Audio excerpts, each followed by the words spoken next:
On the southern tip of the South American continent, bound by the Atlantic Ocean to the east, the Southern Ocean to the south, the Pacific Ocean to the west, and the Pampas to the north, lays Patagonia, a diverse region of exceptional natural beauty.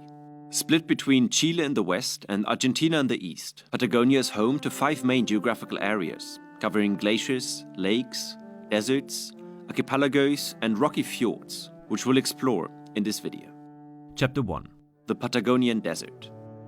About 10 million years ago, before the Nazca Plate lifted the Andean Mountains, temperate forests like they're found all over Europe or the eastern United States dominated the Patagonian landscape. After the creation of the Andean Mountains, however, the whole region was shielded from the eastern inflow of precipitation and instead got covered by cold air masses which rushed down from the massive peaks of the Andes. Together with cold air from the Falkland Currents, which stream up the Atlantic coast of Patagonia, larger plants and trees were eradicated from the South American tip, and sparse shrubs and bare rock landscapes took their place. Over time, the Patagonian Desert became the 8th largest desert in the world and constitutes the largest area of the Patagonian region. Different from most deserts, the Patagonian Desert is classified as a cold desert and has very little sand cover, and instead is mostly characterized by gravel and sandstone formations, which are stacking in terrace-like layers all the way to the foot of the Andean Mountains. Despite its status as a desert, which is based on the amount of precipitation a region receives, the area is actually penetrated by many larger and small rivers, which drain the glaciers and mountain lakes, bringing us to Chapter 2, the Lake Districts. On each side of the Andean Mountains, the glacial meltwater and snow runoff has filled dozens of large basins with crystal clear water. Plentiful fish like trout and salmon roam here, and dense forests surrounding the shores and the dramatic Andean mountain backdrop are the reason for the high density of national parks in this area. The Vicente Pérez Rosales National Park in the center of the Chilean Lake District was actually the first national park in Chile and has been followed by 9 more parks during the last century. As one of the most attractive hiking regions in South America, the Lake District played a big role in Chile's tourism industry, which had its peak in 2017 with nearly 7 million international travelers arriving. A series of internal unrests, the Argentinian monetary crisis, which prevented the largest group of tourists from traveling, and the COVID-19 pandemic have reduced this number to a mere 190,000 tourists in 2021, throwing the region into a deep crisis. The Ministry of Tourism, however, hopes that the numbers recover to pre-COVID numbers by 2024, giving the livelihood back to the 600,000 Chileans, which are dependent on tourism. Next to lakes in the Lake District, the area's stratovolcanoes scattered over the plains are another reason for why tourists flock in the millions.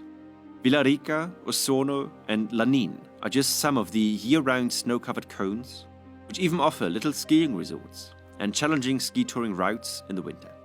Lanín is the highest mountain for hundreds of kilometers, and as such it marks the border between Chile and Argentina.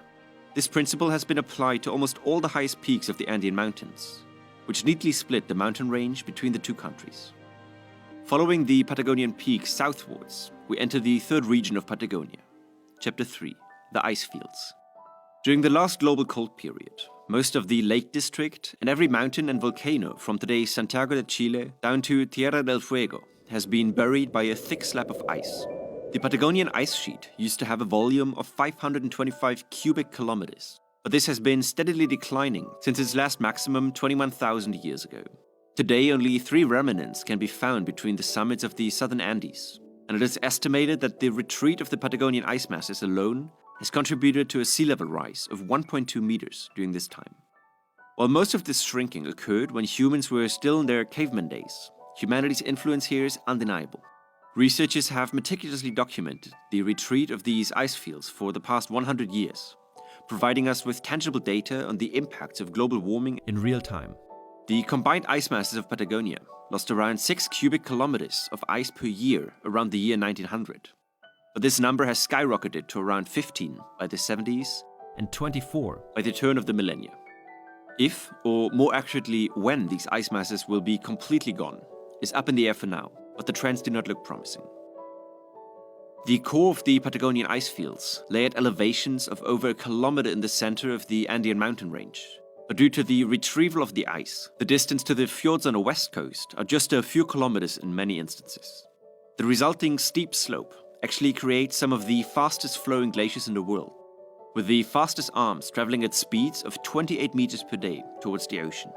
While it is sad that the Patagonian ice is one of the fastest disappearing glaciers in the world, its recess reveals another incredible part of Patagonia, which now has become accessible, bringing us to Chapter 4, the Southern Fjords. Similar to the dramatic landscapes found in Norway and New Zealand, Patagonia's fjords are a testament to the powerful sculpturing forces of glaciers over thousands of years. Valleys carved by ice and flanked by steep cliffs and mountains have created a complex network of waterways, and the surrounding ecosystem offer a rich field of study for environmental scientists and geologists alike. To protect the pristine landscape, most of the fjords have recently been put under protection in the form of the Kavesqua National Park.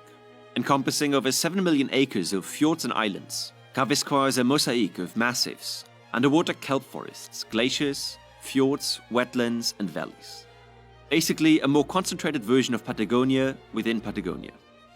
The channels are used by many smaller vessels to avoid navigating the sometimes rough Pacific Ocean, and the fjords have been navigated for over 7,000 years by the Kavesqua people, in whose honor the park has been named.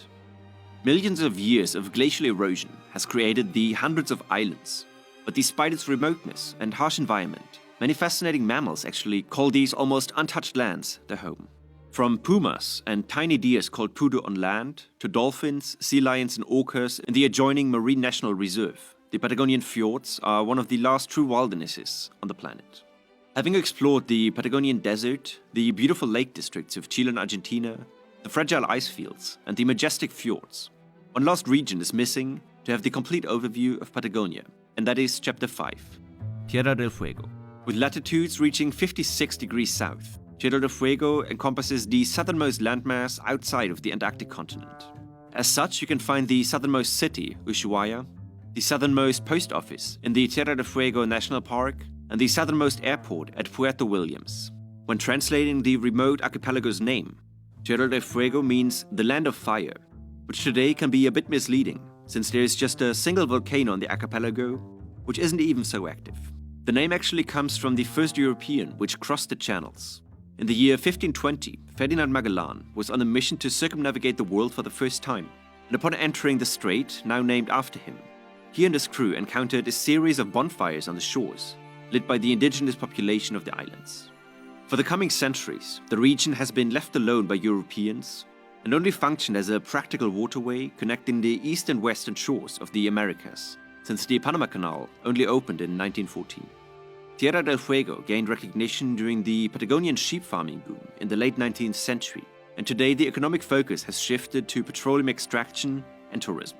These tourists do not typically come for the weather, which boasts year-round temperatures around the freezing point, constant heavy winds, and extremely high precipitation, but instead it's used as a gateway to the Antarctic. From Ushuaia, it's only 1,100 kilometers to the outer tip of the Antarctic Peninsula, and many scientific explorations and cruise ships are making use of this favorable location.